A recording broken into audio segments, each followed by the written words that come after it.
ధౌమ్య మహర్షి అజ్ఞాతవాస సమయంలో రాజసేవలో ప్రవర్తించే విధానాన్ని పాండవులకు ఎవరు తెలిపారు?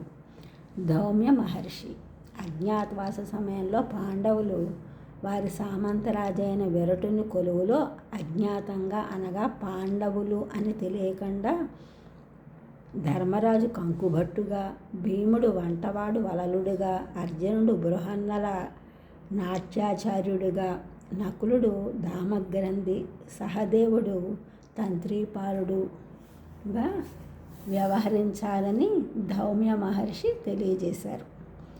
పాండవులకు వారి అజ్ఞాతవాసం నిరంతరాయంగా సమాప్తం చెందుతుందని ఎవరు ఆశీర్వదించారు? ధర్మదేవత. విరాటరాజు ధర్మపత్ని ఎవరు? సుధేష్ణాదేవి. ఈమె కేకయరాజు కుమార్తె కనుక ఈమెని కైకేయి అని కూడా అంటారు. రామాయణంలో కైకేయి ఉన్నట్లే ఈమె మహాభారతంలో కైక. అజ్ఞాతవాస సమయంలో ఉప పాండవులు ఎక్కడ ఉన్నారు? ద్వారకలో.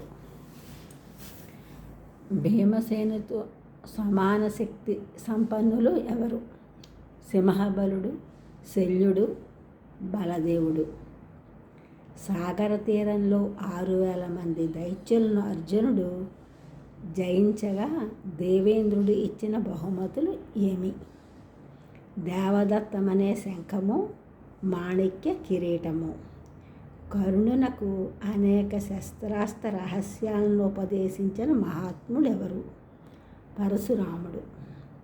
ఈ ఛానల్ చూసిన అందరూ కూడా సబ్స్క్రైబ్ చేయండి, షేర్ చేయండి, లైక్ చేయండి, కామెంట్ చేయండి. సబ్స్క్రైబ్ చేసిన అందరూ కూడా కృతజ్ఞతలు. షేర్ చేసినారు, లైక్ చేసినారు, కామెంట్ చేసినారు అందరికీ కూడా ధన్యవాదములు.